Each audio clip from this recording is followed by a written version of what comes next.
आदेश बांदेकर आपल्या सगळ्यांचं मनापासून स्वागत करतो. आज ज्या वहिनींना भेटणार आहोत त्यांचं नाव आहे ज्योती कुणाल पोकळे. तर जाऊबाई आहेत केतकी सिद्धार्थ पोकळे. नणंदबाई सज्ज झालेले आहेत आव्हान द्यायला संध्या विशाल खळदकर. तेव्हा आजच्या भागात काय घडणार बघणार आहोत. चला सुरुवात करूया आजच्या या गप्पांना आणि स्वागताचा स्वीकार करूया.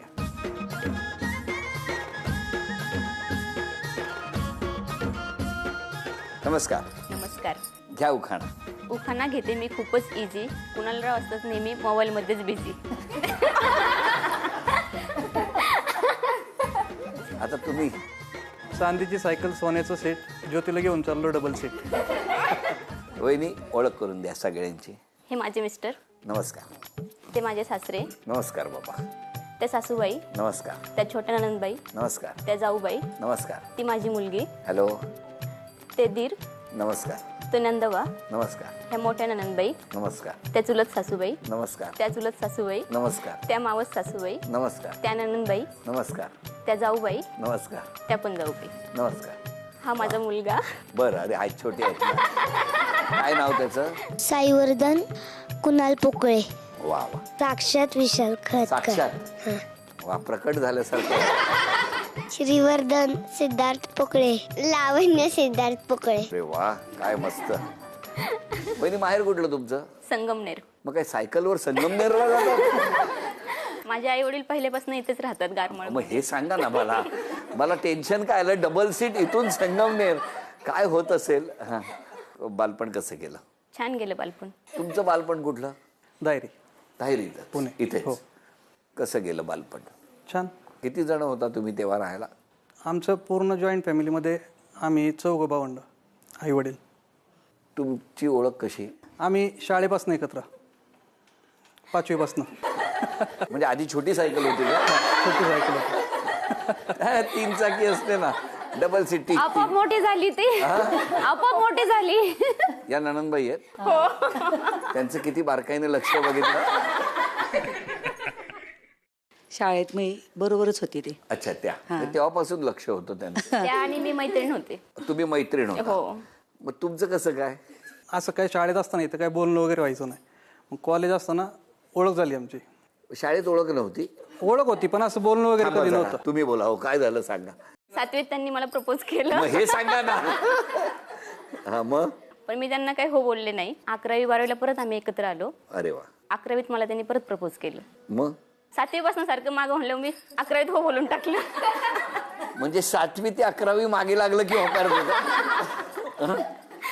होकार देण्यामागचं कारण काय होतं? मला 7वीपासूनच ते आवडत होते पण मी हो म्हणले नव्हते. लग्नाला किती वर्ष झाली? 13. आता पुढच्या वर्षी वनवास संपणार. काय खुश झालेत बघा. वहिनी एवढे का हसले ते मोठ्याने? माहित नाही त्यांना विचारा. पण मला सांगा लहानपणापासून तुम्ही त्यांना बघत आहात. शाळेतल्या त्या आणि आताच्या काय बदल झालाय? काय नाही केसांमधला बदल बघतो बाकी काय. पहिली कुरळी केस होती आता नंतर ते सरळ करून घेतले.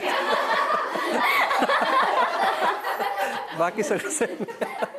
बरं या कधीच रागवत नाहीत त्याचं काय रहस्य आहे? असं काय ना रागवती मुलांवरती राग काढते. तुमच्यावर नाही? काय कारण पण येत नाही. तुम्हाला एक सांगू का? रागाचा विषय काढल्यावर तुमचा उजवा पाय हलायला लागला. इतका वेळ तो हलत नव्हता. बरोबर की नाही? इतका वेळ ते शांत होते. रागाचं काय उजवा पाय. मला कळलं नाही हे काय टेक्निक आहे. सासूबाई तुमच्याकडे बघून सांगतो तुम्ही एकदम स्ट्रिक्ट असणार. बरोबर ओळखलं. हे बोलल्याबरोबर सासरे बुवा खुश झाले. इतका वेळ मी बोललो नव्हतो. बरं झालं कोणतरी बोललं. पण आहेत का त्या स्ट्रिक्ट आहेत? स्ट्रिक्टली पण आहेत आणि म्हणजे प्रेमळ पण आहेत. होय ना. हो. असंच पाहिजे. पण शेवटी धाक पाहिजे. हो. इतकी वर्ष झाली या कुटुंबात आला. काय सांगणार या कुटुंबाबद्दल? छान आहे कुटुंब. कारण लग्न झालं त्यानंतर मी आजारीच होते. जवळजवळ 8-9 वर्ष मी आजारीच असायचे. माझ्या सासूबाईंनी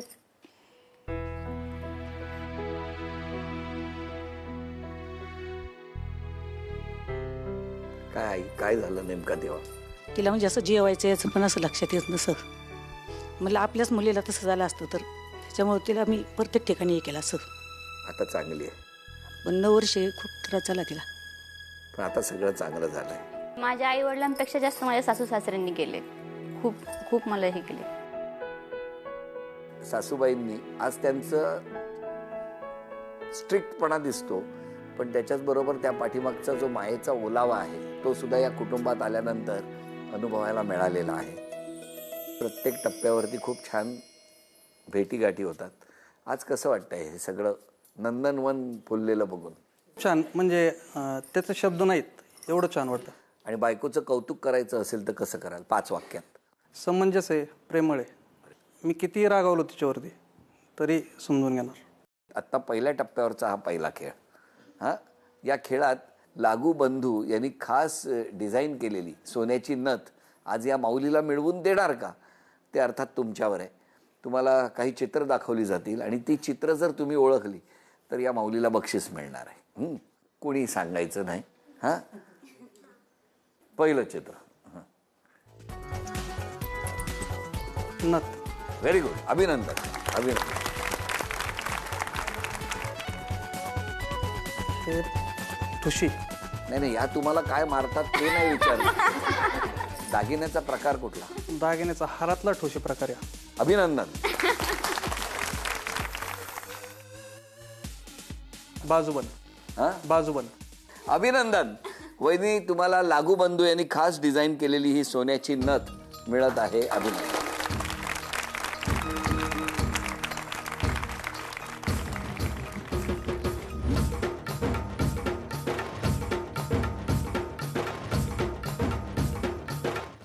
आपण त्यांच्या नणंदबाई आणि आपण मी त्यांची जाऊबाई. कसं वाटतंय आज? छान वाटतंय. ते जे काही मगाशी ऐकलं त्यांचं सायकल पुराण, ते तुम्हाला माहिती होतं? पहिलं नव्हतं माहीत, हां. कॉलेजला गेल्याच्या नंतर ते माहीत झालं. तुमचं सासर कुठे आहे? इथेच आहे नांदेड.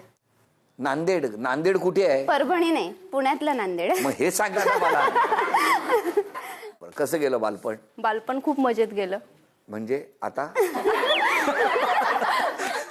किती वर्षापूर्वी आला या कुटुंबात? 9 वर्षापूर्वी. पण कशा वागतात जाऊबाई? खूप छान समजून घेतात मला.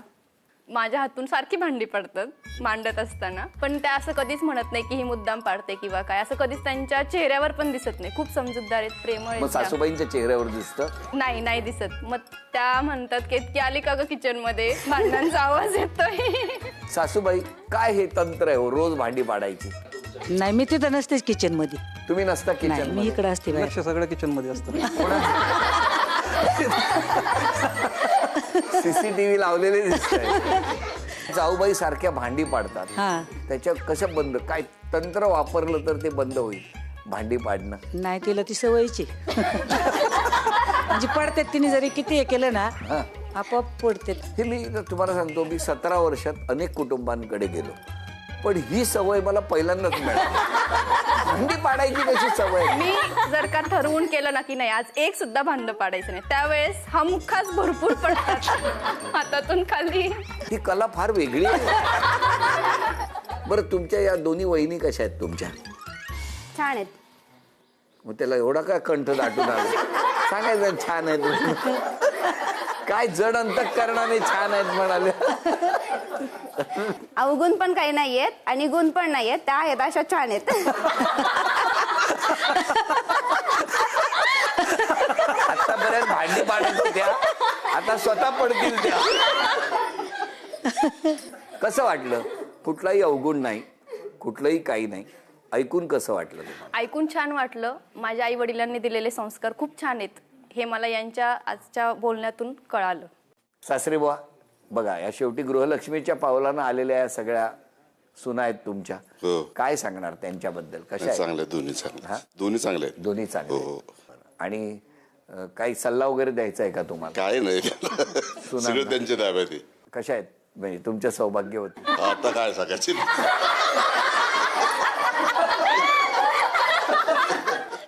माईकच दिला. सवय आहे माझा कडक, म्हणजे नाही का, असणारच ना. चुकलं की तिथं म्हणजे काहीतरी बोलणार पटकेनी. काय सांगणार वहिनींबद्दल तुमच्या? छान आहे, स्वभाव छान आहे, प्रेमळ आहेत. होय ना? मी रागावलो तरी समजून घेतात. अरे वा. दोघी बहिणीच्या सुना चांगल्या आहेत, एकदम व्यवस्थित आहे आणि हसून खेळून एकदम मजेत राहतात. आपण जरी आले तरी त्यांच्या चेहऱ्यावर हसू असतं. बोला. त्या माझ्या मोठ्या जाऊबाई. पण इथे घरात आल्यानंतर काही कार्यक्रमानिमित्त आम्ही येतो त्यावेळेस त्या कधीही त्यांचा असा मोठ्या मी मोठी आहे म्हणून असं आमच्यावर कधी रुबाब करत नाही. खूप समजून घेतात. आणि कामामध्ये पण आमच्या म्हणजे आई खूप स्ट्रिक्ट आहे. आम्ही खरं सांगतोय. आई लगेच ओरडतात तुम्ही हे असं चुकीचं केले ते केले. पण ताई म्हणतात टेन्शन नको घेऊ मी करते राहू दे. म्हणजे आम्हाला खूप सपोर्ट करतात ताई. ज्योतीचा स्वभाव खूप छान आहे, मनमिळाव आहे, एवढंच.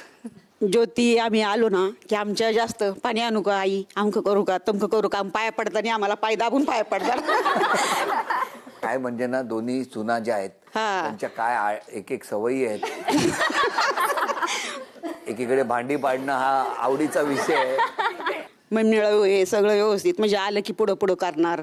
पुढे पुढे हा आमच्या सासू आम्ही सासू आहे आमच्या पुढं पुढं करणार, पाणी देणार, चहा लगेच पटकन ठेवणार, चहा देणार, आंघोळीला वगैरे पाणी आंघोळी नाही तसा स्वभाव तिचा चांगलाच आहे. हा बोला कसं वाटतंय आज? मस्त. तुझ्यावरती सगळ्यात जास्त कोण रागावतं घरातलं? मम्मी रागवते.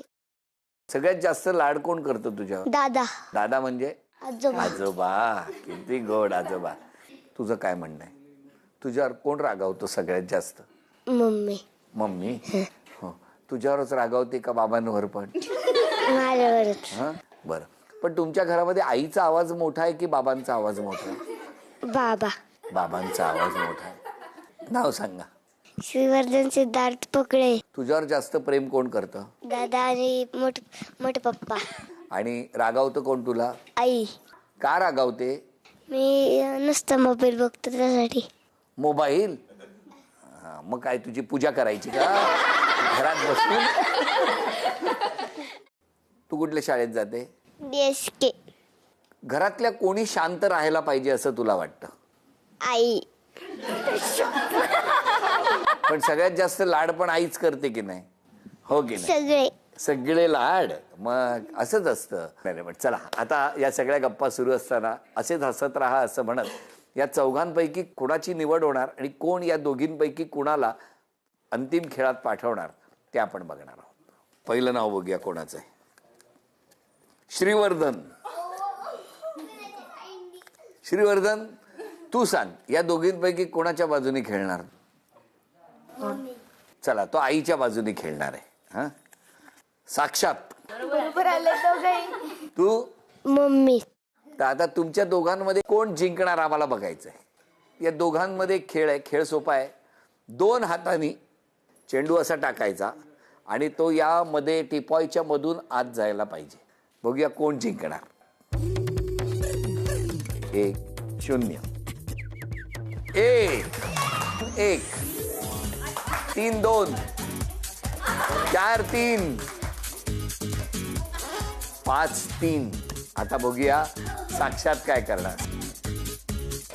1-0 2-0 3-0 4-0. इतकी वर्ष आई ओरडत होती त्याचा सगळा बदला एका खेळात घेतला.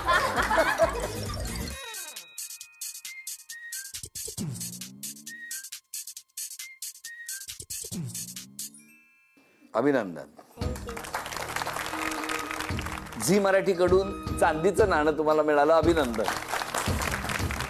झी मराठीकडून हा बाजूबंद तुम्हाला मिळाला. अभिनंदन. आणि लागू बंधू यांच्याकडून हे गिफ्ट वाउचर. कसा आहे स्वभाव? खूप छान. खरं सांगा. थोडासा रागिष्ट आहे पण प्रेमळ आहे, समजून घेणार आहे. एक सांगू का? पहिलं वाक्य खूप छान. इथून आवाज आला खरं सांगा. लगेच खरा स्वभाव सांगा. त्यांच्या लहानपणीचा काय असेल स्वभाव तो त्यांना माहिती. पण आत्ताचा 13 वर्षातला जो स्वभाव आहे अतिशय छान आणि प्रेमळ आहे. कसं वाटतंय हे कौतुक ऐकून? छान वाटतंय. बरं आता जाऊ जाऊ दोघेही या खेळात आलेले आहेत. कसं वाटतंय तुम्हाला? छान वाटतंय. आज क्षमा मागायची असेल तर कोणाची मागा? सगळ्यांची मागणार, घरातल्यांची. का? काय माझ्याकडनं चुकलं असेल, कुणाला मी काही बोलले असेल तर मला माफ करा. तुम्ही? मी पण सगळ्यांची मागेल. आई वडिलांची काही चुकलं असेल तर माफ करा. मला तुमचा राग आलाय. का बरं? तुम्ही भांड्यांची क्षमाच नाही मागितली. या दोघींपैकी कोणीतरी एक जण जिंकणार आहे, बरोबर आहे की नाही? कोणी जिंकावं असं तुम्हाला वाटतंय? ज्योती जिंकली पाहिजे. ज्योती जिंकणार. ज्योती जिंकणार. जिंकणार ठरवून टाकलंय सासरे बुवा. वहिनी. मनात असलं तरी ते म्हणणार नाही बायको जिंकली पाहिजे. तुम्ही सांगा. केतकी जिंकावी. केतकी. हे बरं भावानी वाटून घेतलंय. चला बघूया कोण जिंकणार या खेळात. हा, हे विश्व जे उभं राहिलंय ते शेतीवरती राहिलेलं आहे. बाबांनी खूप कष्ट केले, आईनी त्याला साथ दिली आणि म्हणून हे आज आनंदाचे वैभवाचे दिवस दिसत आहेत. आणि त्यावेळेला हाच होता जो कायम नंदी तुमच्या कुटुंबाच्या मदतीला त्यावेळेला होता. तेव्हा हे जे तुमच्याकडे फुलांची माळ दिली आहे ती टाकायची आहे आणि ती त्याच्या गळ्यात पडली पाहिजे. दोघींनाही 5 संधी आहेत. या 5 संधीमध्ये सगळ्यात जास्त गुणसंख्या ज्यांची होणार त्या ठरणार आजच्या भागातल्या होम मिनिस्टर, ज्यांना मिळणार आहे पैठणी. बघूया कोण पटकावणार पैठणी. 1 1 3 1 4 2 5 3 ही गुणसंख्या. 1 2 1 3 2 4 3. अभिनंदन. झी मराठीकडून हे चांदीचं नाणं तुम्हाला मिळालं. अभिनंदन. तर वहिनींना मिळत आहे तथास्तु पुणे आणि कोल्हापूर यांच्याकडून पैठणी. अभिनंदन.